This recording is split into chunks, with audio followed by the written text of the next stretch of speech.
오늘 우리에게 주시는 하나님의 말씀은 신약성경 마태복음 1장 1절에서 17절 말씀입니다. 제가 하나님의 말씀을 봉독해 드리겠습니다. 하나님의 말씀에 귀를 기울이십시오. 아브라함과 다윗의 자손 예수 그리스도의 계보라.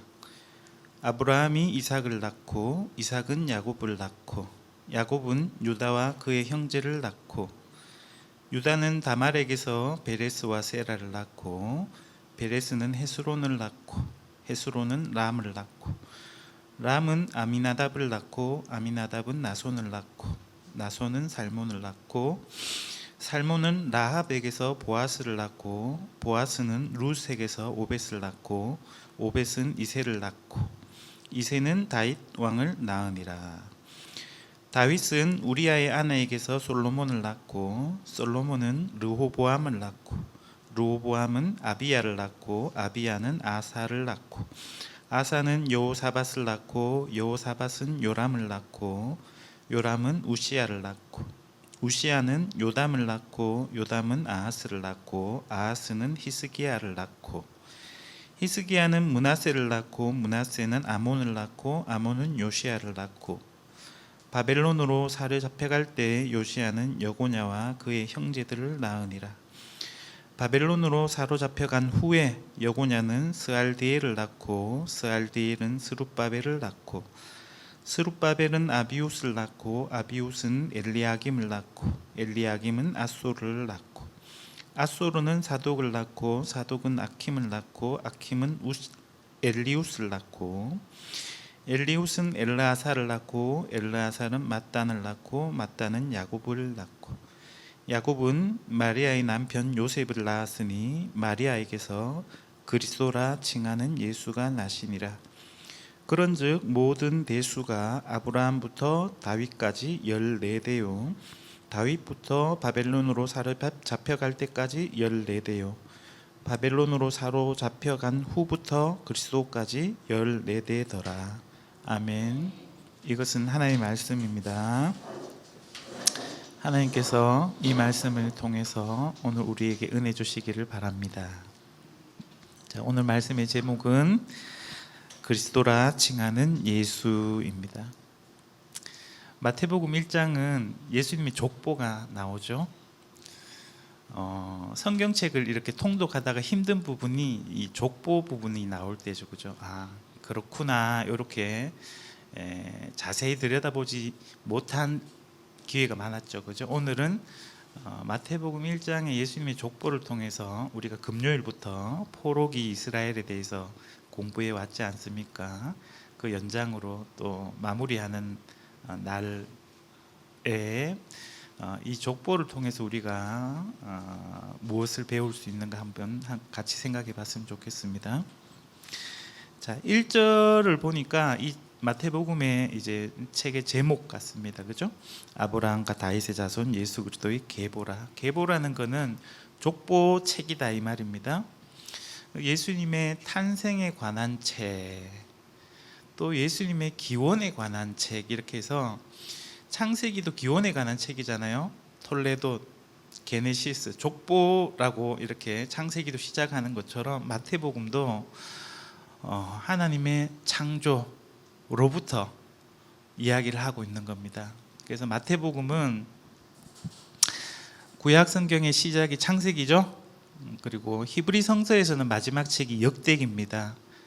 역대기라는 책도 창세기부터 새로 시작하는 책이거든요. 창세기부터 열왕기까지 나오는 이스라엘의 1차 역사를 새롭게 쓰는 책이 역대기인데, 역대기는 1장부터 9장까지 족보로 쭉 하면서 창세기부터 쭉 다윗까지 이야기를 이어가다가 마지막에 나라가 망한 뒤에 그것으로 끝나지 않고 열왕기와 달리 페르시아의 고레스라고 하는 대왕이 나와서 칙령을 내립니다. 그죠? 뭐라고? 다시 고향으로 돌아가서 성전을 짓고 살아라. 여호와 하나님 너희와 함께 하시겠다. 이런 말씀으로 끝나거든요.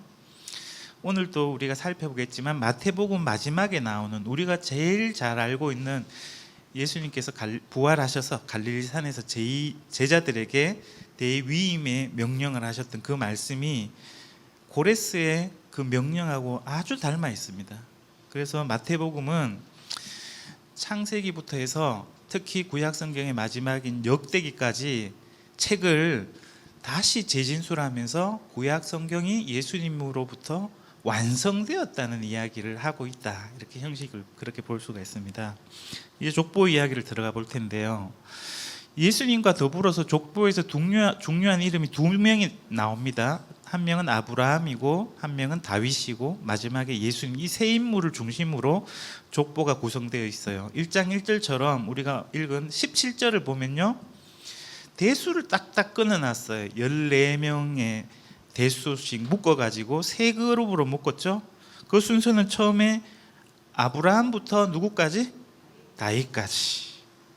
그 다음에 다윗부터 언제까지? 포로로 잡혀갈 때까지가 두 번째 기간인데 다윗부터 시작해서 포로기죠. 마지막 세 번째 그룹은 어떻습니까? 포로로 끌려간 태로부터 마지막에 누구까지?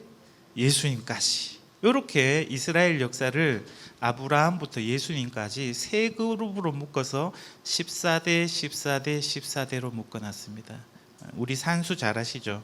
그러면 총 몇 명이 나오는 겁니까? 14 곱하기 3 하면 42명이 나올 거다. 일단 요거 숫자는 기억해 두시기 바랍니다.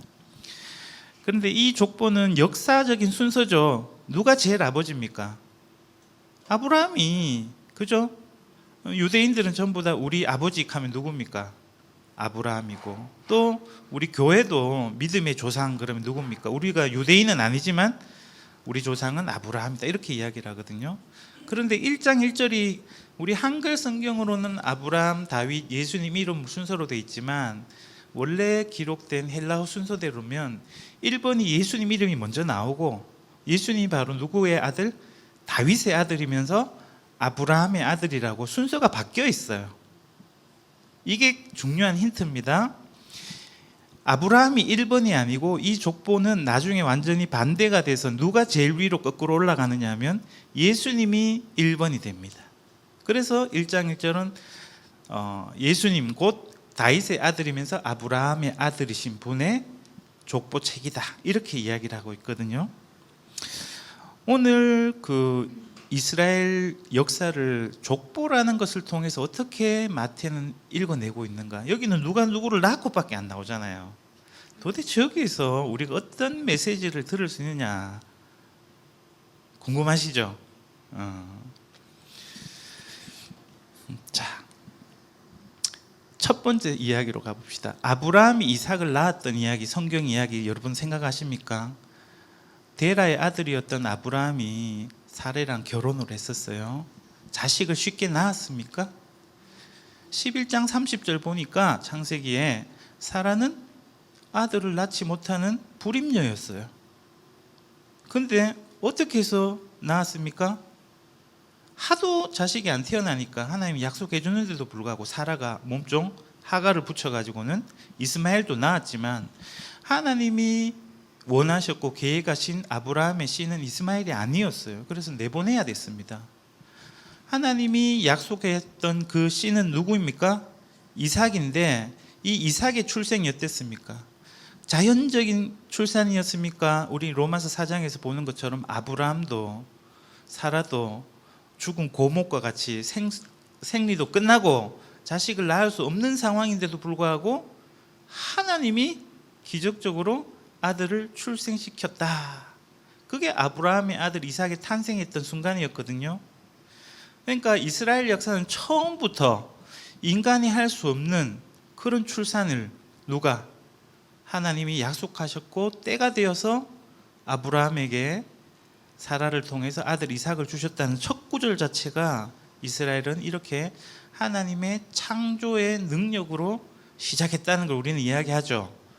본문에 그런 설명이 따로 있지는 않죠. 그러나 구약 성경을 잘 알고 있는 하나님의 백성들은 아브라함, 이삭을 낳고 이 말만 들어도 감격스러운 거죠. 몇 세의 자식을 낳았어요? 아브라함이 100세의 자식을 낳았잖아요. 그런 요런 그냥 단순하게 아버지가 아들을 낳았다 하는 게 기본 순서입니다. 그죠? 아버지 아들로 가는 이야기만 있는 게 아니고 2절에 보니까 이삭은 야곱을 낳고 야곱은 누구를 낳았다고요? 원래는 아들 한 명씩 짚어가잖아요. 근데 누구와 누구를 낳았다고 합니까? 유다와 그의 형제를 낳고 하는 이유는 뭡니까? 유다 한 사람만이 이스라엘의 지파의 장이 됩니까? 아니잖아요. 르우벤부터 해갖고 베냐민까지 몇 명? 12명의 야곱의 아들들이 모두가 이스라엘 12지파를 대표하는 아들들이 되는 거 아닙니까? 그래서 여기서 유다와 형제들이라고 하는 말은 말 그대로 야곱의 아들들 12지파의 머리들. 즉 이거는 이스라엘을 미리 상정하고 있는 표현이에요. 유다와 그의 형제들을 낳았다. 이 말은 야곱을 통해서 12아들, 즉 이스라엘이 태어났다는 이야기를 미리 보여주고 있는 거죠. 그래서 이제 새로 등장하는 게 있습니다. 아들만 나오는 게 아니고 아들의 형제들이 있어요. 그래서 족보를 유다를 중심으로 내려가기 때문에 뭐 루벤, 시므온 족보는 따지지 않습니다. 누구를 통해 갑니까? 이제 유다를 통해서 내려가죠. 그런데 3절에 가보니까 이거 참 이상하네. 유다의 아내는 누구라고 나옵니까? 다말에게서 하면서 지금까지는 사라 이름도 없었는데, 우리의 어머니 사라 이름도 없었는데 갑자기 아내 이름이 나오기 시작합니다. 즉 그 다음에 태어날 아이의 어머니 이름이 처음 등장해요. 그래서 마태복음 족보에는 5명의 어머니가 나옵니다. 이게 특이한 점이에요. 첫 번째 등장하고 있는 다말은 유다의 아내입니까? 창세기 38장 보니까 원래는 유다가 아버지를 떠나갖고 가나안 땅으로 내려가 버립니다. 그리고 가나안 땅에서 친구도 사귀고 이러다가 수아라고 하는 사람의 딸과 결혼합니다. 그 이름을 알 수가 없어요, 우리는. 그런데 우리가 그 이야기를 다 알 수는 없지만 자기 아들들이 자식을 못 놓고 죽었어요. 그 첫째 며느리로 들였던 사람이 바로 이 다말이거든요. 그래서 안 되겠다, 세 번째 셀라도 죽을까 싶어갖고 너 수절하고 친정에 가 있으라 그랬는데 자기 마누라도 죽고 양털을 깎는 날 내려갔다가 어떻게 합니까? 다말이 창녀로 변장을 해가지고 시아버지하고 하룻밤을 자버렸어. 그래서 3달 지나니까 배가 불러오니까 소문이 났어요. 며느리가 임신했다 하던데요. 하니까 저 끌어내가 불살라 이랬는데 담보물로 잡혀있던 그 유다의 신분증 때문에 어떻게 됩니까? 이 자식이 누구 아들이라고? 자신의 자식이라는 걸 알고 나서는 다말 보고 이야기하죠. 그가 나보다 옳도다, 의롭다, 이렇게 하면서 여기 족보상으로는 그래서 이 신명기 25장에 나오는 그 시형제 결혼법이라고 있습니다. 유다의 씨가 누구를 통해서? 다말을 통해서 이어졌다. 그런데 그때 쌍둥이가 태어났거든요. 야곱에서 쌍둥이 이야기는 안 나오지만 지금 베레스와 세라를 낳았다라는 이야기를 하고 있어요. 오늘 너무 많은 것은 이야기할 수 없기 때문에 내려가 봅시다. 이 뭐냐면 조금 원칙을 벗어난 것 같고 비정상적인 이야기들이, 변칙들이 많이 일어나고 있다는 겁니다. 족보 이야기에서. 그 다음에 쭉 내려가다 보면요, 5절에 가보니까 또 처음으로 두 번째로 여자가 등장하는데요. 살몬은 누구에게서? 라합에게서 보아스를 낳았다. 유다의 며느리가 가나안 여자였거든요. 다말도. 이 라합도 누굽니까? 여호수아 때 이스라엘이 요단강 건너갖고 제일 먼저 친 성이 어딥니까? 여리고성이죠. 그 여리고성에 있던 기생 라합이 투항하고 창에 정탐꾼 숨겨줬다가 나중에 창에 붉은 줄 내려가지고 그의 가족이 구원받았던 그 사람이에요. 이 사람 어디 사람이라고요? 여리고 사람이에요. 이방인이다 이 말이죠. 그런데 이방인인데도 이 예수님께까지 이르는 이 거룩한 이스라엘 하나님 백성의 족보에 어머니들 이름에 들어가고 있다는 겁니다. 맞죠? 그 다음에 보니까 보아스는 누구에게서? 룻에게서 오벳을 낳고. 이것도 유다 이야기처럼 원래 룻은 모압 여자였어요. 엘리멜렉이 기근 들었다고 모압 땅에 가서 살다가 나오미 이야기 아시죠? 남편도 죽고 자식들도 죽고 했고 며느리하고 둘이 돌아와가지고 겨우 이삭 주워가지고 먹고 살고 그랬는데 그 땅 주인이 누구였습니까? 하필이면 보아스인데 그 사람이 기업을 물을 사람이어서 결국은 이 룻과 결혼을 해가지고 자식을 낳았는데 룻기 끝부분에 보면 이 족보들이 그대로 나오거든요. 그래서 다윗의 누굽니까? 할아버지인 오벳이 나오고 그 아들이 아버지인 이새고, 그리고 첫 번째 그룹이 끝납니다. 이새는 누구를 낳았다?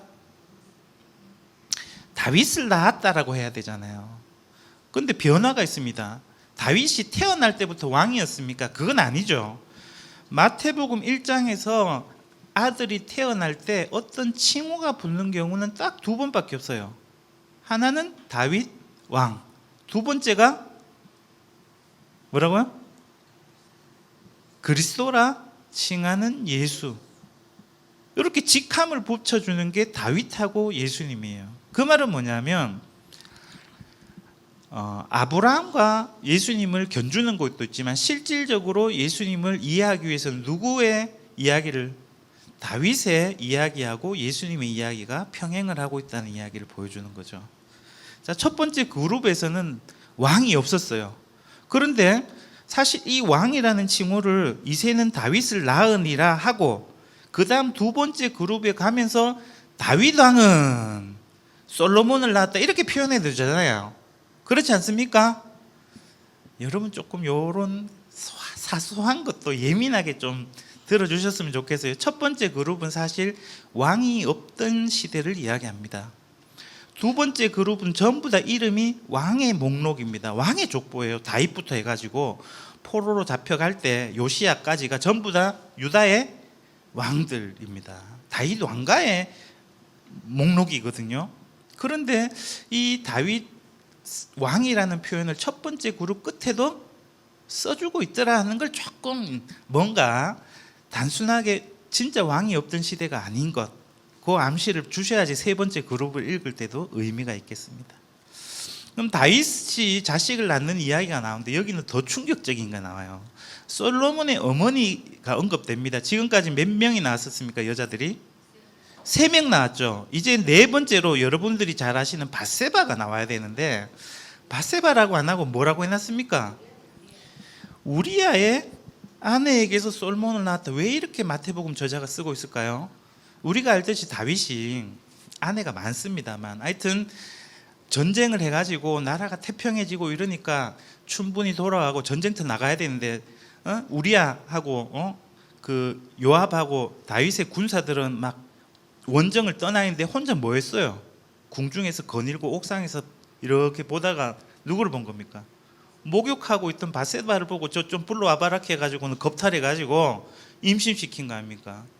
그걸 감추려고 전쟁터에 있는 우리아 불러와가지고 침실에 들어가라 그랬는데 전쟁 중에는 들어가면 안 된다 하고 안 되잖아요. 그래서 결국 우리아를 어떻게 했습니까? 죽였잖아요. 최전방에 나갔고 최앞에 공격수로 해가지고 화살바지로 죽였잖아요. 이게 뭐를 보여줍니까? 다윗의 비사, 또 다윗의 죄를 보여주는 것이죠. 물론 다윗이 애 낳고 그 애 죽었습니다. 그렇지만 회개했던 이야기도 우리가 알고 있습니다. 그런데 이렇게 부끄럽게 다윗이 밧세바에게서 솔로몬을 얻었다 이렇게 이름을 밧세바라 써도 되는데 우리아의 아내였었다는 걸 집어넣는 이유는 뭐겠습니까? 이런 의혹이 있을 수 있죠. 솔로몬이 혹시 우리아의 씨 아이가? 이렇게 부정적으로 읽으면 읽을 수도 있죠. 아니 다윗이 겁탈하기 전에 우리아의 씨가 밧세바에게 들어가가지고 낳은 솔로몬은 그런 거 아닌가 이렇게 말할 수도 있을 겁니다. 그러나 그것보다도 더 중요한 건 뭐냐면 우리가 1장 18절 족보 뒤에 이야기에 나오는 예수님의 출생에 얽힌 스캔들, 이거 좀 이상하다. 어디 남자 씨 받아가지고 네가 지금 애 가졌노? 하고 마리아를 알고는 돌로 쳐도 되거든요. 약혼식만 했고 결혼 안 했어요. 아직 신방을 꾸린지도 않았는데 약혼녀가 임신을 했어. 여러분들이 요셉이라고 하면 어떻게 하겠습니까? 요셉이 여기서 의로운 사람이라고 하거든요. 구약의 율법에 대로 하면 아까 유다가 끌어내서 불살라라 하는 것처럼 끌어내라 돌로 치자 이렇게도 되거든요. 그런데 요셉이라고 하는 사람의 의는 어떤 거냐면 마태복음에서 말하고 있는 바리새인과 서기관들이 의롭게 처리하는 것보다 더 나은 의로운 모습으로 가만히 그냥 파혼했으면 좋겠다 하고 이렇게 하려고 했다는 거예요. 그러니까 예수님 출생이 지금 이상하잖아요. 여러분 보시기에도. 우리는 뭐 사도신경 외우니까 너무 쉽게 동정녀 마리아에게서 나셨다, 성령으로 잉태됐다 믿죠. 그렇지만 그 상황이 진행되고 있던 요셉과 주변 사람들에게 있어서는 이 일은 마치 어떤 일입니까? 아버지가 다른 사람 아닌가 의심을 불러일으킬 수 있는 일 아닙니까? 그래서 다윗의 아들이 예수님이라 그랬잖아요. 1장 1절에. 왜냐하면 사마 7장의 나단의 신탁을 보면 다윗에게서 나는 씨가 성전을 지을 것이고 하나님이 그와 함께해서 그의 아버지가 되어주겠다고 하는 다윗의 약속의 핵심은 다윗의 씨라는 거예요. 그리고 후세에는 다윗의 씨에서 뭐가 난다고? 메시아가 그리스도가 난다고 했으니까 직접적으로 다윗에게서 솔로몬이 태어나는 이야기는 어떻게 메시아가 태어날 것인지 미리 암시해 주는 이야기입니다. 그래서 이상하게 기록되어 있는 거예요. 다윗은 우리아의 아내에게서 솔로몬을 낳았다. 좀 꺼림칙한 느낌이 들죠? 더 적극적인 의미로는 이럴 수 있습니다. 마태복음 1장에서 중요한 거는요, 하나님의 백성 이스라엘이 누구냐라는 것을 족보를 통해서 이야기할 뿐 아니라 예수의 아버지, 진짜 아버지는 누구냐라는 것을 추적하는 게 굉장히 중요합니다. 이제 또 다시 본문으로 들어가 보겠습니다. 자, 이제 왕정기를 쭉 거쳐야 됩니다. 솔로몬, 르호보암 쭉 이렇게 나왔죠. 그런데 이 족보에 여러분들이 잘 보실 게 뭐냐면 이 족보가 정해져 있고 고정되어 있고 그런 것 같지만 유동적인 게 첫째, 여자 이름이 끼어 들어가고 있다는 거예요. 족보 속에. 이 영광스러운 하나님의 백성의 족보에 그것도 이방 여자들이, 그것도 이방 여자들인데도 우리가 볼 때 그렇게 경건하지 않아 보이는 경우도 있어. 창녀도 있었고 뭐 그렇죠. 죄인들이 있었다는 겁니다. 그런데 여러분들은 유대인들이 아니기 때문에 이 족보를 읽을 때 당황스럽지 않겠지만 족보를 꿰뚫고 있는 유대인들의 입장에서 볼 때는 누락된 이야기들이 나옵니다. 무슨 말이냐? 설명을 내리겠습니다. 8절에 가면요, 아사는 여호사밧을 낳고 여호사밧은 요람을 낳고 요람은 누구를 낳았다고요? 우시야를 낳고 되어 있는데 시간이 없기 때문에 구약 족보를 따로 보지는 않겠지만 여기에 3명의 왕이 쏙 빠져 있어요. 그러니까 뭐냐면 사실은 고조 할아버지하고 손자 관계인데 아버지도 빠지고 할아버지도 빠지고 증조 할아버지도 빠져 있는 거예요. 그 사람들이 아하시야, 그 다음에 요아스, 아마샤입니다. 14대를 맞추려고 하다 보니까 그럴 수도 있지 이렇게 생각할 수 있겠지만 이 족보는 무엇을 보여주냐면 하나님의 백성에서 이탈하거나 쫓겨날 수도 있다, 이런 암시를 주고 있는 겁니다. 그리고 또 하나 중요한 게 있습니다. 자, 이제 11절이 가보면 두 번째 그룹을 마무리하는 지점입니다. 바벨론으로 사로잡혀갈 때 요시야는 누구와 그의 형제를 낳으니라? 여고냐와 그의 형제들을 낳으니라, 이렇게 돼 있어요. 첫째, 이상한 점, 요시야의 아들이 아니고 여호야긴은 손자예요. 여호야긴의 아버지가 누구냐면 우리가 어제 배웠던 예레미야의 그 두루마리를 불태웠던 여호야김이 여기 들어가야 되는데 여호야김을 쏙 빼버렸어요. 그리고 또 하나, 여고냐가 여호야긴이거든요. 여고냐에게 형제 한 명이 아니고 둘이 이상 형제들이라고 표현하고 있죠. 요거는 족보를 한번 봅시다. 역대기 3장을 가봅시다.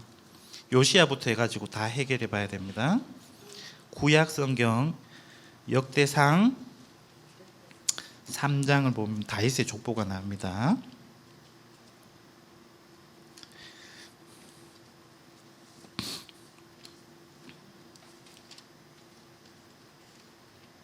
역대상 3장, 자, 일단 15절부터 보겠습니다. 15절. 역대상 3장 15절입니다. 요시야의 아들은 맏아들 요하난과 둘째 여호야김과 셋째 시드기야와 넷째 살룸이요. 마태복음 1장 족보에서 요시야가 낳은 아들로 여기 있는 이름들이 있습니까? 없거든요. 그 다음 절 가봅시다. 16절 여호야김의 아들들은 그의 아들 누구? 여고냐와 그의 아들 시드기야요. 자 봅시다. 다시 요걸 잘 보면서 봅시다. 마태복음 1장에서 요시야가 자기 아들들 전부 다 쏙 족보에서 빠지고 특히 여호야김 왕대했던 김을 빼고 여고냐를 낳았다고 하는 것도 좋지만 여고냐와 누구를 낳았다고요? 형제들 한번 찾아보세요. 형제가 몇 명인지. 여고냐의 형제가 몇 명입니까? 한 명이잖아요. 시드기야. 맞나요? 이 시드기야는 그 앞절에 나오는 요시야의 아들 시드기야하고 다릅니다. 왕이 됐던 마지막 시드기야는 15절에 나오는 요시야의 아들이고 이 사람은 왕된 사람은 아니에요. 그냥 여고냐의 형제입니다.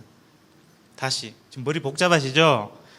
뭐 여기 한 중고등학생 대학생쯤 되면 머리가 핑핑 돌아가서 본문 읽고 막 정리가 될 텐데 족보가 정리가 이상합니까? 안 이상합니까?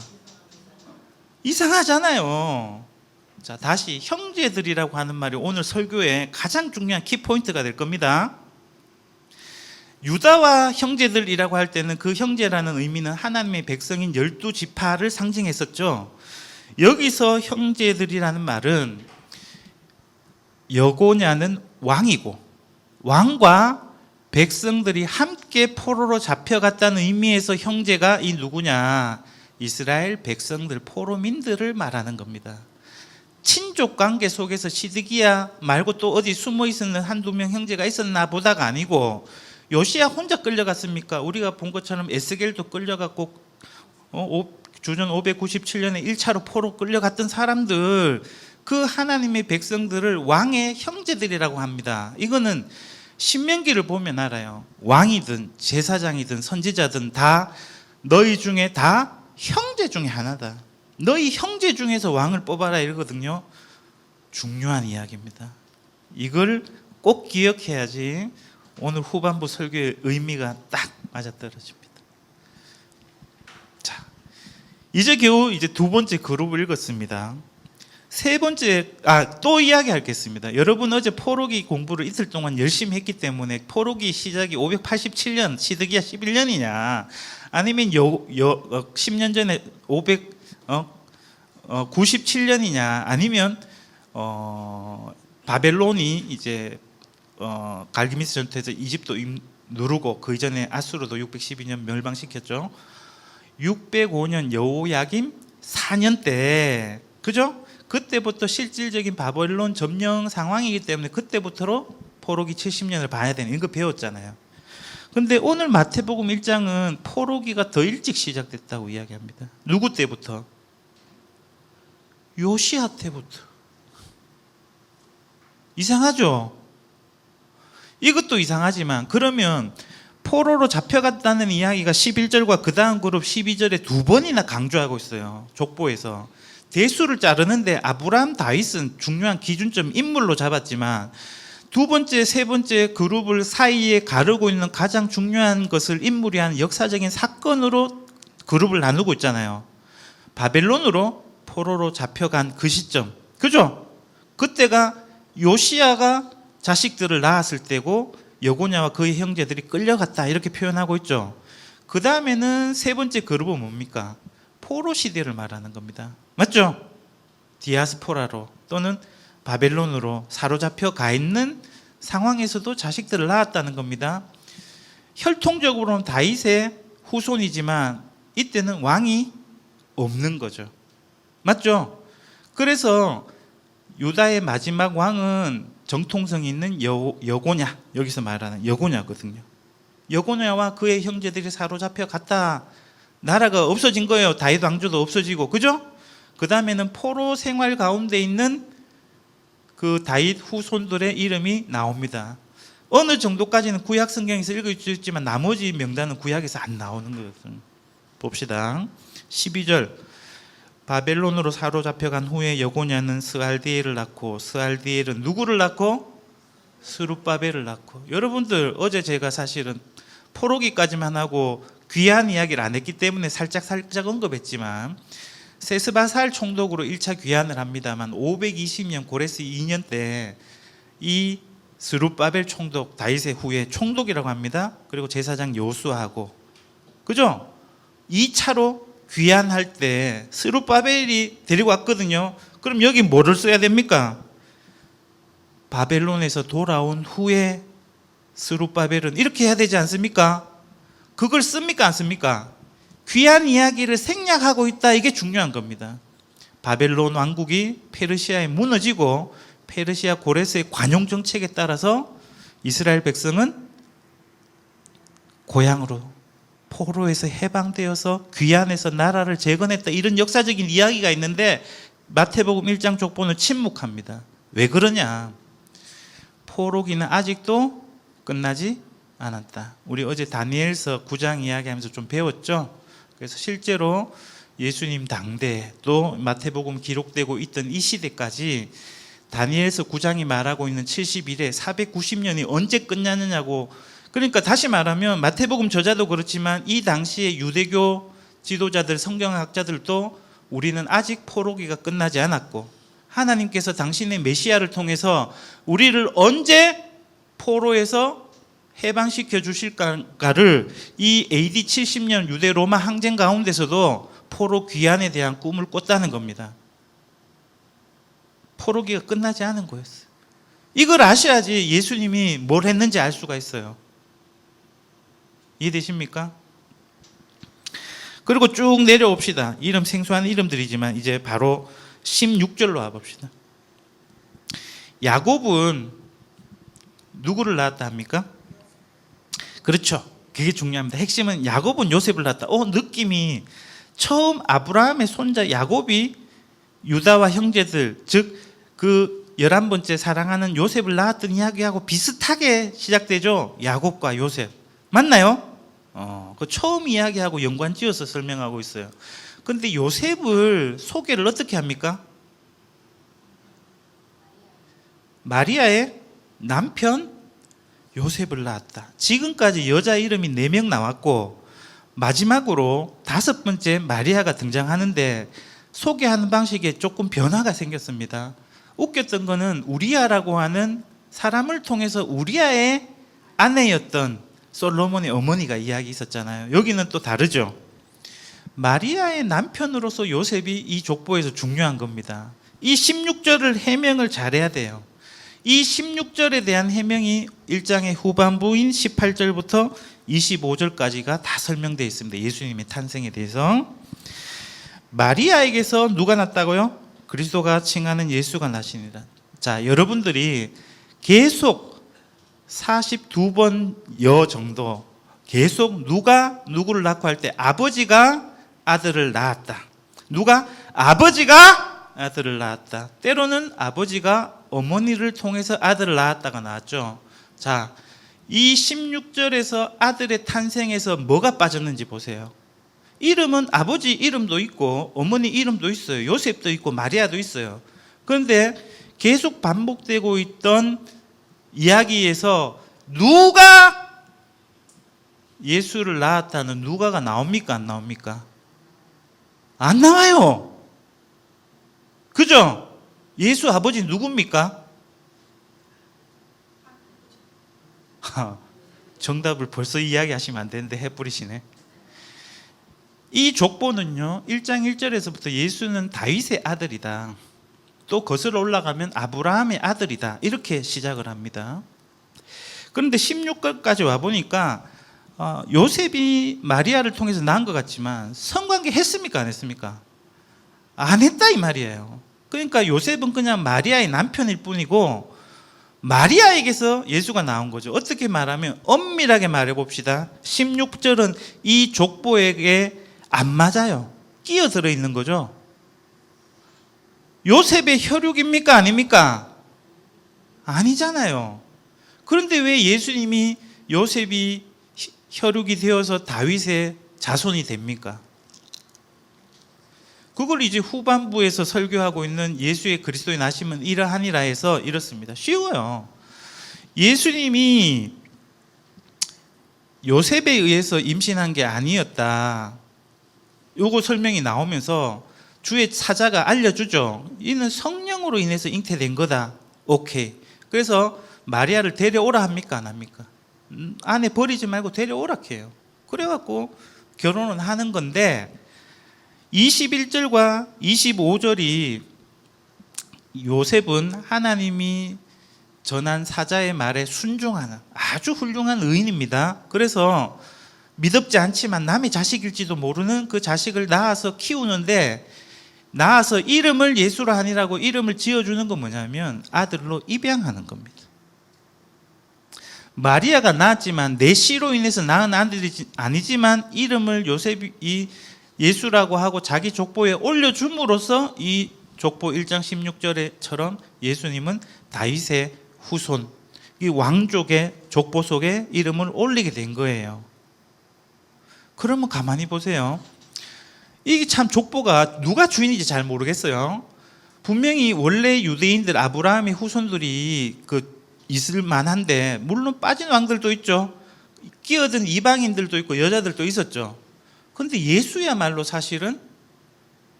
바깥에서 끼어 들어온 족보에 들어온 사람 아닙니까?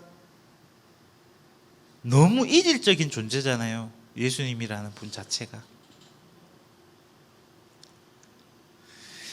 이제 차근차근 풀어가 봐야 될 인데요. 17절을 우리가 굉장히 중요하게 생각해야 합니다. 왜냐하면 여기 적혀 있는 인물들을 끊어 읽기를 어떻게 해야 되는지 알려주거든요. 아브라함부터, 여러분 시간이 많으면 내가 다 1번, 2번, 3번, 14번에서 다 보여드릴 텐데 눈치 빠른 사람 빨리 살려보세요. 아브라함부터 다윗까지는 14명이 맞아요. 1, 2, 3, 4 탁탁 찍어보세요. 맞아요. 근데 두 번째 그룹이 이상합니다. 이 족보 이거 오류가 가득한데 이거 오류가 아닙니다. 다시 세하려 때는 다윗 빼고 세하려면 안 되고요. 17절이 뭐라고 가르쳐 줍니까? 누구부터 세하려라? 다윗부터 세하려라. 그리고 포로로 바벨론으로 사로잡혀까지 14대라고 하면 세하려서 읽어보면 누구까지냐 하면 14번이 요시야입니다. 그러면 두 번째 그룹을 이야기하는 11절 있죠? 11절이 공중에 붕 떠버립니다. 어렵죠? 다시 말하면 여고냐까지 이야기하면 14대가 아니고 15대가 돼버립니다. 15대. 물론 다윗은 보세요. 앞에서 1그룹에 속했었죠. 마지막 14번으로. 두 번째 그룹에 1번으로 중복해서 세알렸죠. 이게 중요합니다. 다윗은 앞그룹에도 속하고 뒷그룹에도 속하는 사람이었죠. 그런데 세 번째 그룹으로 갈 때는 이 여고냐가 1번이 돼요. 맞죠? 그걸로 친다 그러면 연속성에 문제는 없습니다. 두 번째 그룹은 요시야로 끝났고 세 번째 그룹은 여고냐로 시작하기 때문이죠. 요 셈을 어떻게 하느냐에 따라서 문제가 많이 발생합니다. 왜 그러냐면 14대니까 산수를 하면 몇 명이 나와야 됩니까? 42명이 나와야 되는데 다 세하려 보면 예수님까지 몇 명이다? 41명이에요. 왜 그랬습니까? 다윗을 몇 번 세하렸기 때문에? 2번 세하렸기 때문이지. 이거는 마태복음 저자가 실수한 게 아니고 정신 차리고 족보 읽으라 하는 거예요. 그냥 들으면 혼란해서 빠서 모른다는 겁니다. 신경 바짝 차리고 읽어봐 이 말입니다. 어떤 상세한 미묘한 이야기들을 제가 오늘 다 풀어갈 수는 없지만 이렇습니다. 마태복음 1장 족보는요 이렇습니다. 첫 번째, 다윗의 자손이라는 것은 예수님의 칭호예요. 그래서 다윗 왕이 난 것처럼 예수는 그리스도로 태어난 거예요. 그래서 예수님은 태어날 때부터 그리스도라 칭함을 받습니다. 그리고 18절도 보세요. 예수의 나심은 이러합니다. 이렇게 말합니까? 아니죠. 그리스도의 나심은 이러하다는 말은 다윗 왕정이 2그룹으로만 있었고 끝났죠. 명백은 다윗의 자손이지만 왕조가 없었잖아요. 그런데 예수가 그리스도라고 하는 왕으로 오셨기 때문에 이제 다윗의 왕조가 다시 회복되는 것. 즉 포로기 기간 동안 그렇게 꿈꿨던 미래에 올 다윗의 가지에서 나는 메시아가 왕조를 부활시켜서 다윗이 다스리는 하나님 나라를 다시 꿈꿨던 게 구약과 또 이 당시 유대인들의 희망이었잖아요. 포로에서 해방되는 것. 새로운 다윗으로서 그리스도가 태어났기 때문에 이제 왕이 다스리는 나라가 시작된다는 이야기예요. 그렇지 않나요? 왜 세 그룹인가? 1그룹, 2그룹 할 때 1그룹 끝에 다윗의 왕이 났다는 말은 당연히 2그룹이라고 하는 다윗 왕조가 펼쳐질 걸 예고하고 있었죠. 3그룹 끝에 왕이라는 칭호를 가지는 그리스도 예수가 태어났다라고 하는 것은 4그룹을 미리 보여주는 겁니까? 안 그런가? 그렇잖아요. 그게 바로 왜 1그룹 끝에 다윗 왕이 태어났다고 말했느냐? 그것은 예수가 왕으로 그리스도로 태어났기 때문에 이제 그리스도의 나라가 전개될 것을, 네 번째 그룹이 펼쳐질 것을 보여주는 것 아닙니까? 그렇죠. 그러면 이게 이제 비어있는 41명 가지고 14, 14, 14로 끊을 때 다윗을 한 번만 세알리는 사람들은 14대 14대 13대로 예수가 됐고 나머지 하나를 우리 교회가 차지한다, 이런 식으로 해석하는데 제가 볼 때는 그 마태복음 방식으로 읽는 게 아니다. 여기서 끊어주는 대로 14대 세알리는 방식, 14대 세알리는 방식, 14대를 세알리면 뭐가 빠지느냐? 11절이 빠지게 됐다. 즉 포로기에 잡혀갔던 여고냐와 그의 형제들을 이 족보에서 통째로 삭제시킨다는 말은 어떤 의미냐면요, 족보 이게 전체를 덜어내는 거하고 똑같습니까? 자, 3장 9절에 가보면요, 세례 요한이 회개 운동을 합니다. 마치 요단강, 모세가 홍해를 건넜고 이스라엘 백성이 요단강을 건너서 약속의 땅에 진입한 것처럼 새로운 하나님의 백성을 모집하기 위해서 회개 운동을 하거든요. 그런데 세례를 받아온 것 중에 보니까 쓰레기들이 있어. 누구? 바리새인과 사두개인들, 그들 보고 하는 말이 있죠. 제가 말을 너무 많이 하면 안 되고요. 자, 9절만 봅시다. 속으로 아브라함이 우리 조상이라고 생각하지 말라. 내가 너에게 이르노니 하나님이 능히 이 돌들로도 아브라함의 자손이 되게 하시니라. 자, 1장 족보에는 지금까지 아브라함의 자손들의 이름이 다 적혀 있었죠. 그런데 하나님은 어떤 분이라고요? 돌들을 통해서도 아브라함의 자손을 만들 수 있는 분이라 그랬죠. 이 족보는 고정되어 있는 것 같이 유동적인데 탈락한 사람도 있고 끼어든 사람도 있지만 11절에서 말하는 것은 왕과 백성을 다 덜어내고 있다. 이 말은 유대인들이 모두가 몽창 하나님 나라에서 이 족보에서 배제될 수 있음을 이야기합니다. 이게 무슨 개소리입니까? 이러지 말고 빨리 가봅시다. 8장으로 가봅시다. 8장 11절과 12절을 봅시다. 예수님이 이방인 가버나움에 있는 로마 군인 백부장의 종을 치료하는 그 이야기인데 믿음이 너무 좋으신 거예요. 이스라엘 중에 나는 이런 믿음 본 적이 없는데, 이런 이야기를 하시면서 붙이는 말씀입니다. 11절. 또 너희에게 이르노니 동서로부터 많은 사람이 이르러 아브라함과 이삭과 야곱과 함께 어디에 앉으려니와? 천국에 앉으리니. 이방인들이 동서에서 옵니다. 그래서 마태복음 1장 예수님 족보에 이방 여인들 이름이 가득 있었죠. 당장 예수님 출생할 때 축하하러 온 사람들이, 박사들이 어디 사람들입니까? 동방 박사들 아닙니까? 별을 보고, 메시아의 별을 보고 찾아오는 이방인들의 물결 초기부터 나오죠. 마태복음 읽어보면 유대인들은 그 다음 절 읽어보세요. 12절. 그 나라의 본 자손들은 어떻게 된다고요? 바깥 어두운 데 쫓겨나 거기서 울며 이를 갈게 되리라. 우리 조상은 아브라함이고 다윗의 후손이라고 주장할 수 있겠죠. 그런데 세례 요한이 말했잖아. 무슨 개소리냐. 하나님은 돌 갖고도 하나님의 백성 새로 만든다. 예수님은 심지어 이랬어요. 그 본래 하나님의 백성이라고 주장하는 이 유대인들은 몽땅 천국이 올 때 다 쫓겨날 거다. 오히려 동서남북으로부터 이방인들이 와가지고 아브라함, 이삭, 야곱과 함께 그 나라를 차지할 테야 라고 말합니다. 여러분 이제 마태복음 1장을 읽는 족보가 조금 보입니까? 고정되어 있는 것 같지만 거기에 미묘한 법칙을 숨겨놓고 얼마나 이 족보가 유동적인지를 보여주고 있습니다. 또 한 구절만 더 봅시다. 21장 43절입니다. 21장 43절.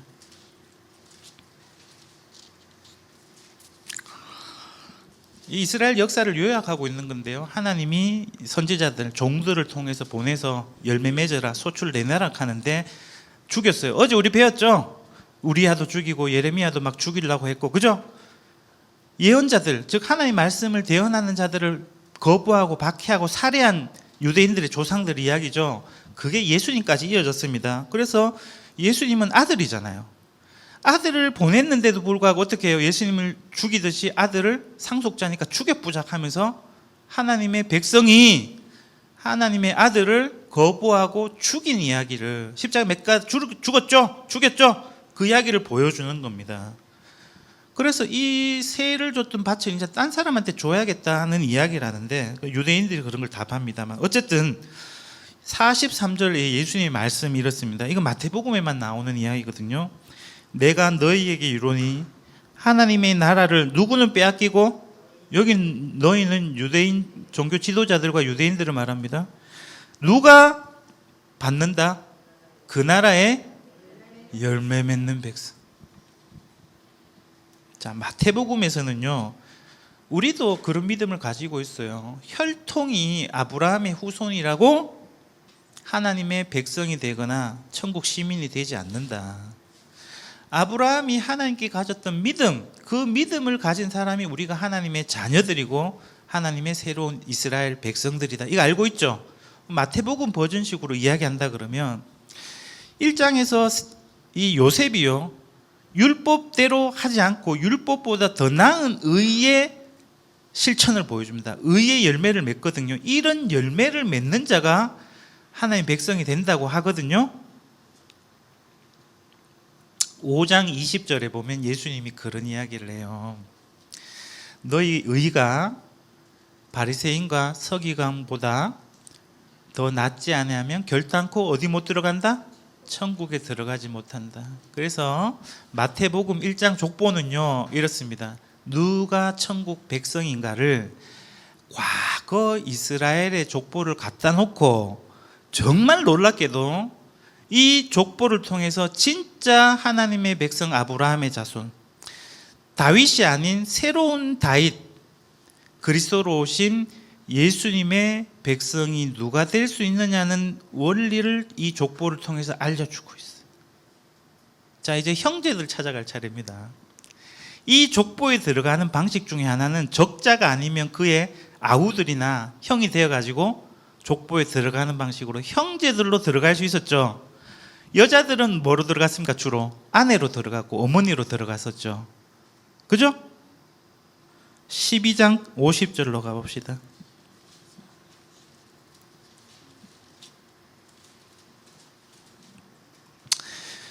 예수님의 가족들이 처음에는 어머니 마리아도 그렇고 형제들이 예수님 사역을 좋아하지 않았어요. 그죠? 그 마가복음 심지어 막 예수님 체포하고 붙잡으러 오고 미쳤다고 막 이렇게 했었잖아요. 마태복음도 똑같거든요. 예수님이 제자들하고 막 설교도 하고 가르치고 하는 와중에 가족이 찾으러 온 거예요. 그래서 사람들이 전원을 넣었어요. 당신의 가족이 찾으러 왔습니다. 그때 예수님 말씀이 뭐라고 합니까? 48절부터 있습니다. 누가 내 어머니이며 내 동생들이냐 하시고 손을 내밀어 누구를 가르쳐? 제자들을 가리켜 이르시되 나의 어머니와 나의 동생들을 보라. 50절이 중요합니다. 누구든지 하늘에 계신 내 아버지의 뜻대로 하는 자가 내 형제요 자매요 어머니이라. 자, 예수님의 아버지가 누구라고 말하고 있습니까? 하늘에 계신 분이 내 아버지라는 거예요. 그래서 마태복음 족보 1장을 읽을 때 예수님은 아브라함의 아들이고 다윗의 아들이라고 읽으면 껍데기만 읽은 거고 잘못 읽은 거예요. 그랬죠? 아버지가 요셉이라고 나와 있어야 요셉이 마리아에게서 예수를 낳았다 해야 예수님은 아브라함의 후손이고 다윗의 아들인 겁니다. 그런데 아버지가 없었어요. 그냥 마리아를 통해서 낳았다 그랬죠. 이제 1장으로 다시 다 돌아와 봅시다. 예수의 이름 짓기를 봅시다. 21절입니다. 21절. 1장 21절. 아들을 낳으리니 이름을 뭐라 하라? 예수하라. 이는 그가 누구를? 자기 백성을 그들의 죄에서 구원할 자이심이라. 이렇게 말하죠. 자기 백성이 누구냐? 예수는 누구냐? 자기 백성과의 관계가 뭐냐? 자, 2장 6절로 가봅시다.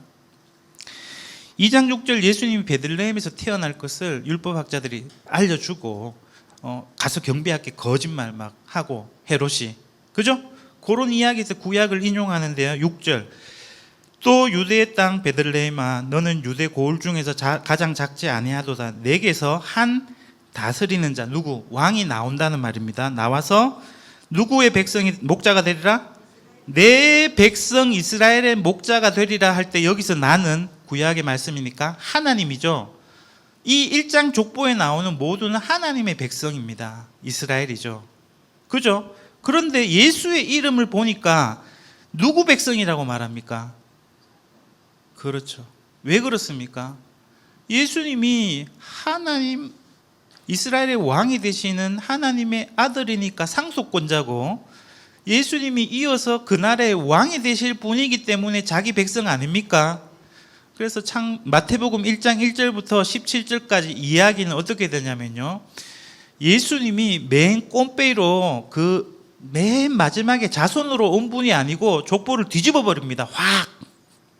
그래서 나중에 유대인들하고 성경 가지고 토론할 때도 메시아가 그리스도가 다윗의 자손이라고 웃긴 소리 하지 마라.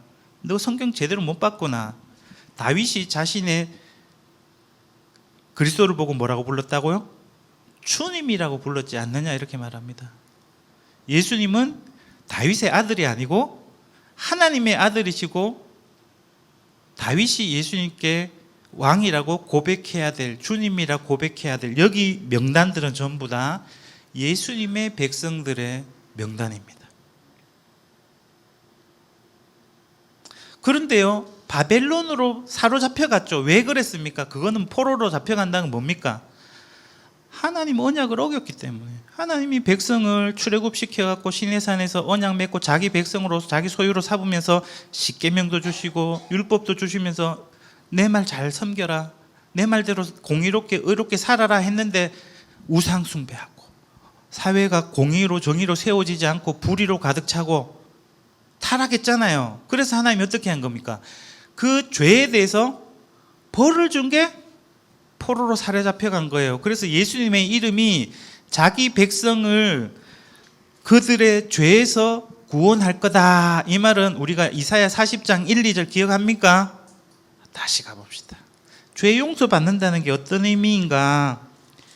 이사야 40장 2절 1, 2절입니다. 너희의 하나님이 이르시되 너희는 위로하라, 내 백성을 위로하라. 너희는 예루살렘의 마음에 닿도록 말하며 그것에 외치라. 그 노역의 때가 끝났고 포로기가 이제 끝났다는 겁니다. 그 죄악이 뭐를 받았다? 사함을 받았다. 여러분 징역살이 해봤습니까? 아무도 없죠. 3년형 떨어졌어요. 감옥에서 가서 3년 살고 나면 거기서 계속 있습니까? 풀어줍니까? 풀어준다는 의미가 뭐냐면 이제 죄값을 다 지불했기 때문에 죄를 용서받았다는 거예요. 그러면 백성들이 죄를 지어서 포로로 잡혀갔잖아요. 그러면 예수님이 그들의 백성의 죄를 용서하고 사신다는 말은 포로에서 해방시켜 주실 분이 누구다? 예수님이라는 이야기예요. 그 그림을 위해서 제가 설교를 많이 축약해야 될 것 같습니다. 27장 가봅시다. 27장 마태복음 27장 51절에서 53절까지만 읽어봅시다. 예수님이 십자가에 죽으실 때 마태복음은 여러 가지 현상들이 있었다라고 기록합니다. 다른 복음서에서 나오지 않아요. 27장 51절, 이에 성소 휘장이 위로부터 아래까지 찢어져 둘이 되고 땅이 진동하며 바위가 터지고 무덤들이 열리며 자던 성도의 몸이 많이 일어나되 예수의 부활 후에 그들이 무덤에서 나와서 거룩한 성에 들어가 많은 사람에게 보이더라. 이게 뭐냐? 뭐지? 예수님이 죽었는데 무덤이 터지면서 죽었던 사람들이, 성도들, 거룩한 의인들이 깨어났다가 3일 뒤에 예수님이 부활하신 다음에 그들이 예루살렘 거룩한 성에 다시 들어갔다. 이게 뭐냐면요, 구약 성경에 따르면 포로민들이 해방을 얻는 그림이에요. 죄사함을 얻는 그림입니다. 어디서 볼 수 있는데요? 에스겔 가봅시다. 아시는 분은 아시겠죠? 무슨 이야기 하고 싶은지. 에스겔 37장입니다. 에스겔 37장은 하나님이 에스겔을 데리고 골짜기에 가득한 이제 시체는 시체인데 벌써 다 썩어 문드러져갖고 뼈밖에 남아있지 않은, 그죠? 다시 소생할 수 없는 그 마른 뼈, 수많은 마른 뼈에 하나님이 생기를 불어넣으니까 뼈가 달라붙고 근육이 붙고 피부가 얹어지고 하면서 사람이 살아나가지고 하나님의 군대를 이루게 되는 그림이죠. 우리는 흔히 이 그림을 단순하게 그냥 부활에 대한 예언으로 보는데 이거는 은유입니다. 이 그림은 지금 마른 뼈처럼 포로 생활을 하고 있는, 아까 봤던 노역 생활하는 하나님의 죄를 받고 벌 받고 생활하는 그 유대인들을 말해주는 겁니다. 그들이 다시 살아난다는 것은 어떤 의미? 포로에서 하나님께서 회복시켜서 고향으로 보내시고 다시 나라를 재건시키신다는 이미지인데, 이것이 후대 예수님 때쯤 가면 그 이전부터 부활에 대한 예언으로 이해가 되기 시작합니다. 자, 12절 봅시다. 에스겔 37장 12절. 그러므로 너는 대언하여 그에게 이르기를, 주 여호와께서 이같이 말씀하시기를, 내 백성아, 내가 너희 무덤을 열고 너희로 거기서 나오게 하고 이스라엘 땅으로 들어가게 하리라 라고 한 이 포로에서 회복 예언이 예수님의 뭐를 통해서 이루어졌다고요? 십자가 죽으심을 통해서 이루어졌다는 것 말입니다. 자, 예수님이 포로기 끝에 왔다고 족보는 이야기하고 있었어요. 회복 이야기를 안 합니다. 그죠? 그런데 예수님의 십자가는 예수님이 지상생활에서 역사를 다 빠뜨렸는데 2, 3장을 읽어야 되는데 다들 시계 보신다. 걱정이다. 빨리 끝내야 될지 조금 더 해야 될지 모르겠는데요. 예수님의 십자가 죽음과 부활은 뭐냐면요, 새로운 출애굽과 바벨론에서 포로에서 귀환하는 이야기는 똑같은 이야기거든요. 고레스가 역대기 36장 끝에 다 올라가라 하는 거는, 올라간다는 말이 출애굽한다는 말이거든요. 두 번째 출애굽을 말하는데, 예수님께서 십자가에 죽으시고 부활하신다는 것은 예수님이 포로로 잡혀갔다가 귀환하는 걸 이야기해요. 그거를 위해서 지금 2, 3장을 좀 봐야 됩니다. 마태복음 2장으로 가봅시다. 마태복음 1장도 덜 했지만 2장으로 가봅시다. 2장 이야기는 예수님이 어렸을 때 태어날 때 헤롯이 죽이려고 해갖고 이집트로 도망갔다가 돌아와서 이스라엘 땅으로 돌아오는 이야기거든요. 근데 이건 가만히 보면 구약시대 때 바로가 모세가 태어날 때 히브리인들을 학살했던 모세 이야기를 닮았죠. 그런데 여기서 예수님이 출애굽을 다시 재현하고 있죠. 맞나요? 이집트에 갔다 오니까 13절부터 보세요. 2장 13절.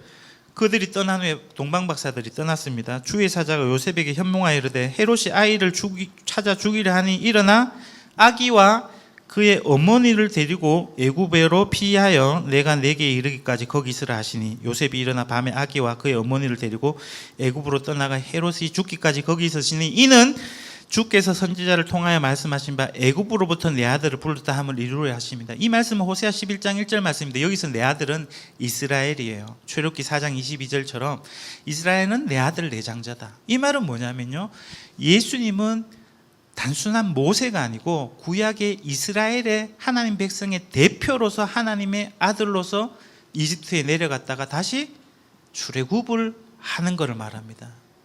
근데 재밌는 게 있어요. 1장에서 보면 칭호를 요셉을 절대 예수님하고 직접 연결 안 시킵니다. 아버지, 모친이라고, 부친이라고 안 해요. 예수님 무조건 엄마하고만 연결돼요. 족보에서도 봤고, 요셉은 마리아의 남편으로만 나오고, 자, 예수님은 항상 어머니하고 묶입니다. 어머니. 그게 지금 그 앞절에도 보세요. 11절 가봅시다. 아기와 그의 어머니 마리아가 함께 있는 집에 들어갔다 이래 나오죠. 맞죠? 동방박사들이 경배할 때.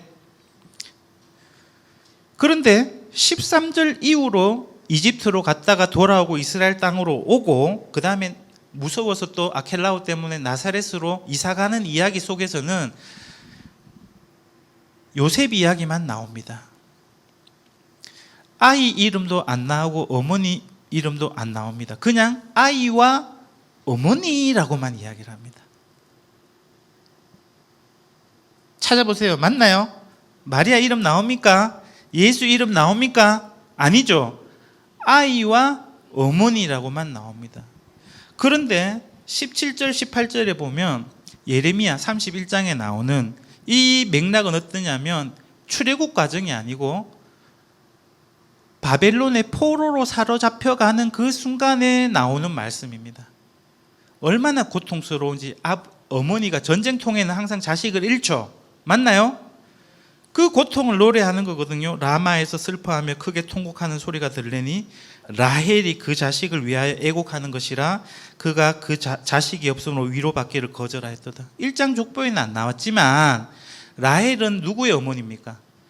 요셉의 어머니고 야곱의, 그러니까 이스라엘의 시조 어머니 중에 한 명이 라헬이잖아요. 이 아이와 어머니라는 말은 지금 라헬이 언급되는 것처럼 이스라엘 역사가 예수님을 통해서 반복될 뿐 아니라 그것을 완성하는 데 첫 번째 그림인 이집트로 들어갔다가 올라오는 게 요셉 때 있었던 일이잖아요. 요셉이 내려갔다가 출애굽 과정 속에서 갑자기 돌아오는 이야기 속에서는 바벨론에 사로잡혀가는 이야기로 끝나고 다시 이스라엘 땅으로 들어가는 이야기는 바벨론 귀환을 암시하는 주제입니다. 첫 번째 출애굽 이야기와 두 번째 출애굽 이야기인 포로에서 귀환하는 암시를 보여주고 있어요. 그 이야기 속에 왜 아이야 어머니냐? 요거는 좀 소소한 거지만 여러분들 아까 봅니까? 요시야의 아들 중에 여고냐와 그의 형제들이 사로잡혀 갔다 나왔죠. 여고냐가 사로잡힐 때 어떻게 사로잡혀 갔는지 볼 건데요. 열왕기 가봅시다. 열왕기하 24장. 여호야긴이 597년 1차로 포로로 잡혀가는 이야기인데 첫 번째 10절부터 보면 포위를 딱 합니다. 24장 10절 느부갓네살이 예루살렘 올라 성을 에워쌉니다. 그래서 11절에 보면 드디어 그 바빌론 왕이 오니까 12절 보세요. 유다의 왕 여호야긴이 누구와 함께? 그의 어머니와 신복과 지도자를 내신과 왕 앞에 나갔죠. 잡힙니다. 그죠? 그럼 끌려가는 그림을 한번 봅시다. 15절로 가봅시다. 바벨론 왕이 그가 여호야긴을 바벨론으로 사로잡아 갈 때 누구를 데리고 갑니까? 왕의 어머니와 왕의 아내들과 내시들과 쭉 사로잡혀 가죠.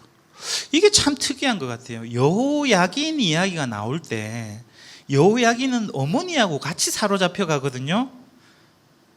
자, 우리는 마태복음 1장 족보를 읽을 때 예수님을 아브라함이나 특히 다윗 유형론, 다윗 두 번째 다윗으로 예수님 이야기를 읽고 있죠. 또 2장에 넘어와 보니까 모세처럼 나오기도 하고 가나안 땅에 들어가는 여호수아 같기도 하고 예수님이 구약의 인물하고 막 이렇게 매칭이 되는데 포로로 잡혀가는 이야기에서는 예수님이 누구냐면 그 1장 11절에 삭제됐던 포로로 사로잡혀갔던 누구? 여고냐와 형제들 이야기 속에서 그 어머니도 같이 갔었다 했잖아요. 아이와 어머니가 같이 포로로 끌려가는 이야기 나오고 어머니의 슬픔을 이야기하고 있습니다. 좀 어렵죠? 다시 말하면 예수님은 스스로 자기의 운명을 단순하게 귀환하는 인물 스룹바벨처럼 거기에 있지 않고 누구? 백성들과 함께 울면서 사로잡혀갔던 어머니와 아이의 그림으로 그려지고 있는 겁니다. 예수님은 그냥 우리를 구원하시는 게 아니고 자신이 백성들의 포로 생활에 같이 동참하시는 고난과 십자가 죽음을 통해서 포로 생활을 같이 하시고 그곳에서 왕으로서 형제들을 끌고 오시는 겁니다. 왕이 형제들과 돌아오는 장면이 있어야 될 거 아니에요. 여고냐가 그의 형제들과 함께 사로잡히 간 이야기가 있으면 그 여고냐가 아닌 다른 왕이, 그죠? 여고냐에서 왕위가 끊겼지만 그리스도 칭하는 예수가 그의 형제들을 이끌고 바벨론에서 나오는 이야기가 있어야 될 것 아닙니까? 28장으로 가보겠습니다. 마태복음 28장입니다. 마태복음 1장 족보에는 여자들이 좀 빛났어요. 족보 이야기 속에. 그죠? 예수님이 죽으실 때 남자 제자들 다 도망가고 부활할 때도 그렇지만 누가 그 자리를 차지하고 있습니까? 여성 제자들이 그 자리를 차지하고 있거든요. 특이하죠? 그래서 9절 봅시다. 28장 9절. 시간이 없으니까 짧게. 28장 9절. 예수께서 그들을 만나 이르시되 평안하냐 하시거늘 여자들이 나아가 그 발을 붙잡고 경배하니, 발을 붙잡았다는 건 예수님 유령이 아니고 몸으로 부활하셨다는 걸 보여준 암시입니다. 이에 예수께서 이르시되 무서워하지 말라. 가서, 다른 복음서는 이래 됐습니다. 베드로와 제자들에게 알리라 하거든요. 근데 예수님은 부활하신 다음에 그들을 뭐라고 부릅니까? 내 형제들에게 어디로 가라? 갈릴리로 가라 하라. 거기서 나를 보리라 하시니라. 예수님은 이스라엘의 목자로서 양들을 다루시는 분이시기도 하지만 왕이시지만 그의 백성을 형제로 불러주시는, 부활하여 이스라엘의 참 주인, 왕이 되신 분으로 자기 제자들을 뭐라고 부릅니까? 내 형제들이라고 합니다. 그래서 마태복음 1장에서 유다와 형제들 한 것처럼 예수님은 제자를 몇 명 세웠어요? 12제자를 세워서 12지파를 새롭게 모집하셨잖아요. 그들을 이제는 뭐라고 부릅니까? 내 형제들이라고 부르는 거죠. 새로운 이스라엘은 예수님의 형제입니다. 이제 정리합시다. 마태복음 1장 족보에 이름이 한 번도 언급되지 않는 분이 있어요. 아버지. 맞죠? 이 족보는 하나님의 가족의 하늘 족보입니다. 옛 이스라엘의 족보를 활용해서 천국, 하나님이 의롭게 다스리는 새로운 나라를 반사시켜서 반영하고 있습니다.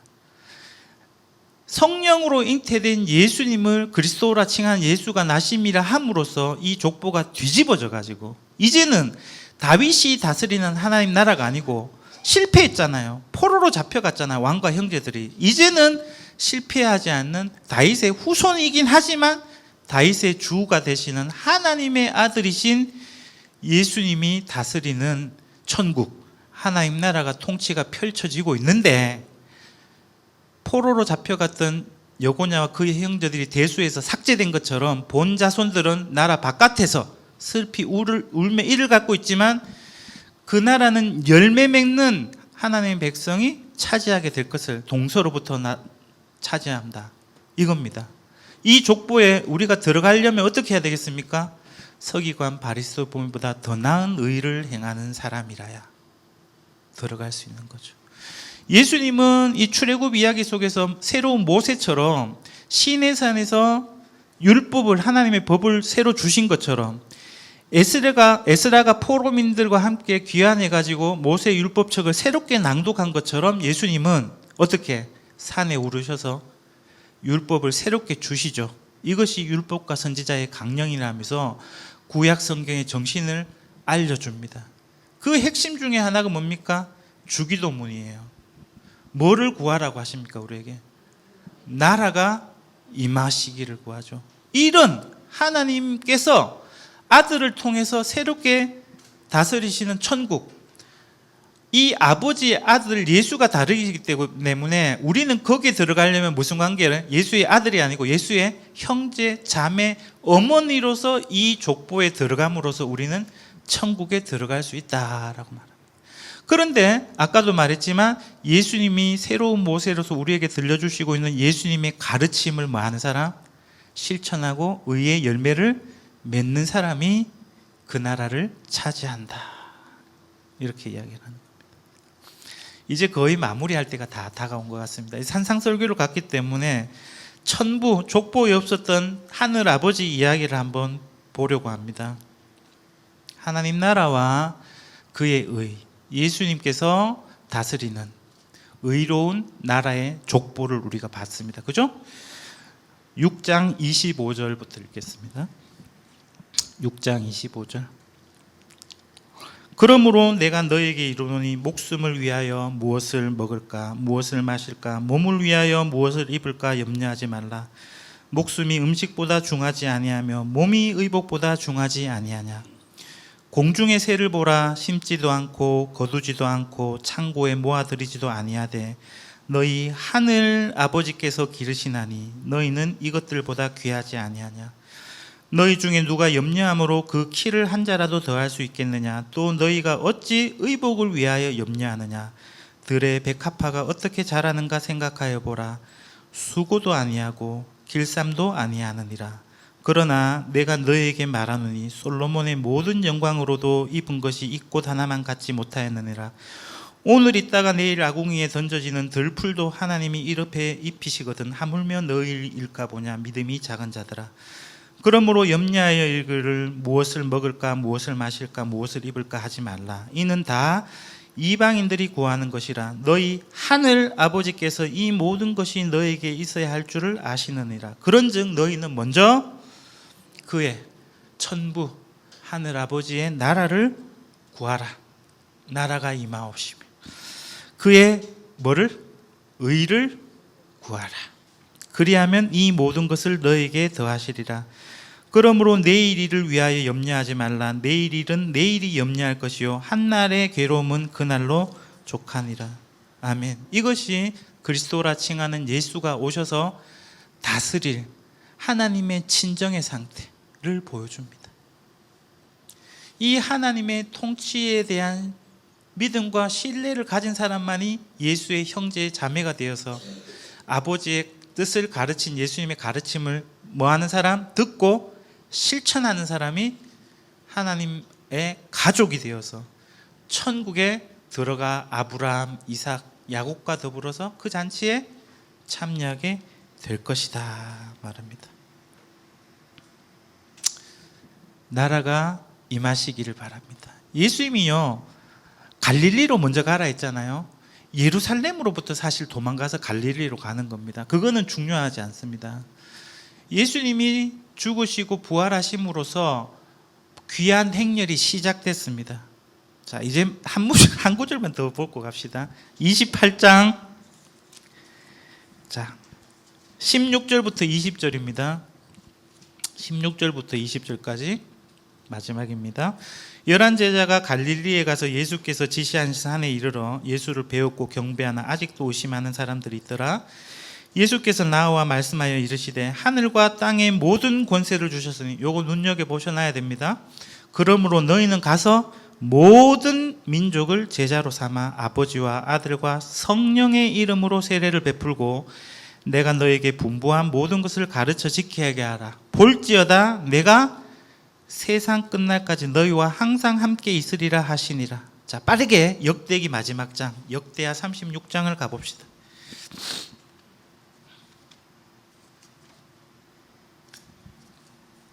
대하 36장 끝에 2절 22, 23절입니다. 예수님이 마태복음 마지막에 부활하셔서 하신 말씀이 포로 귀환을 허락해주고 있는 고레스의 칙령과 얼마나 닮았는지 한번 보자 이 말입니다. 제가 읽겠습니다. 바사이 고레스 왕 원년에 예수께서 예레미야의 입으로 하신 말씀을 이루시려고 여호와께서 바사이 고레스 왕의 마음을 감동시키심에 그가 온 나라에 공포도 하고 조소도 내려 이르되 바사 왕 고레스가 이같이 말하노라. 하늘의 신 여호와께서 세상 만국을 내게 주셨고 하늘과 땅의 권세를 모두 내게 주셨고 누가 하신 말씀입니까? 나라를 위임받은 겁니다. 다니엘서에서 말하는 인자 같은 이로서 하나님의 통치 주권을 예수님이 넘겨받으셨죠. 부활하심으로. 그 이야기입니다. 이때는 그냥 제국을 고레스가 받았다는 거고, 예수님이 가진 통치권은 우주적인 통치권을 말합니다. 나에게 명령하여 유다 예루살렘의 성전을 건축하라 하셨나니 너희 중에 그의 백성된 자는 다 올라갈지라. 이게 두 번째 출애굽을 말하고요.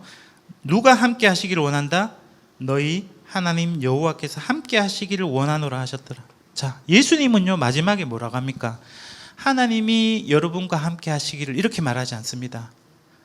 이 포로 귀환을 앞장서서 예수님이 가시고 그의 형제들이 되어서 포로 귀환이 시작되었습니다. 뭐로 통해서? 예수님의 죽으심과 부활로 인해서 귀환이 시작됐어요. 근데 아버지와 아들과 성령의 이름으로 세례를 주는 것은 유대인만이 아니고 누굽니까? 어제 이사야를 통해서 배웠죠. 이스라엘의 회복할 때 이스라엘만 아니고 모든 민족을 데리고 오잖아요. 그래서 모든 민족에게 성령의 이름으로 세례를 준다는 말은 예수님처럼 예수님이 성령으로 잉태되어 하나님의 아들이 된 것처럼 우리도 성령으로 어떻게 됩니까? 하나님의 자녀로 입양되는 겁니다. 그 족보에, 천국 족보에 우리가 들어가는 겁니다. 그래서 새로운 왕이신 예수님의 형제가 되어서 그 귀환하는 그 길에 우리가 합류해서 가는데, 우리만 가지 말고 누구도 세상 사람들을 이 포로에서 건져내서 회복하는 사역에 우리가 동참하도록, 그거 가면 성전도 새로 짓고 그게 교회예요. 그게 하나님 나라입니다. 이제는 하나님이 아니고 하나님의 아드님께서 이렇게 말합니다. 내가 세상 끝날까지 너희와 함께 있겠다. 기도하겠습니다. 주님, 죄와 사망의 고통에 사로잡혀 하나님의 저주와 형벌 속에서 포로 생활을 하는 우리에게 예수님을 통해서 죄사함을, 예수님을 통해서 참 구원과 해방을 허락해 주신 건 감사합니다. 우리가 해방되는 그 첫 기쁨을 이 시간 깨달았습니다. 천국 족보에 우리가 어떻게 들어갈 수 있는지, 예수님의 형제됨으로써, 자매됨으로써, 어머니 됨으로써 하나님 자녀의 친정 속으로 들어가 하늘 가족의 일원이 될 수 있게 해주신 하나님의 은혜에 감사합니다. 자기 백성을 그들의 죄에서 용서하신 예수님의 십자가 부활의 사역에 깊이 감사하며, 우리의 삶이 우리의 죄로 인해서 고통당하고 슬픔 가운데 놓여 있지만, 사탄의 압제 가운데 어둠과 흑암 아래 있지만, 흑암 가운데 있는 백성의 가운데 큰 빛으로 오신 예수님께서 우리를 구원해 주시고 살려내 주심으로 우리의 왕이 되신 것, 이 시간 우리가 기억합니다. 우리만 구원받는 것이 아니라 세상 모든 민족이 죄로부터, 사망으로부터 건진받아 포로에서, 바벨론에서, 죽음의 세력에서 해방되어 하나님의 나라로 들어가는 그 여정을 우리가 함께 하기를 바라는데, 세상 끝날까지 그 길 예수님께서 함께 하신다고 약속하였사오니 우리가 더욱 힘을 내고 용기를 내어 주님의 인도를 바라며 주님이 가신 그 십자가의 길을 기꺼이 따라갈 수 있는, 그리하여서 죽음의 무덤이 열려서 하나님의 나라로 다시 복귀하게 되는 마지막 부활의 그날을 꿈꾸며 소망하며 감사하며 살아갈 수 있는 우리 선한 이웃교회 성도들 다 될 수 있도록 주님 인도해 주옵소서. 감사드리며 이 모든 말씀 예수님 이름으로 기도합니다.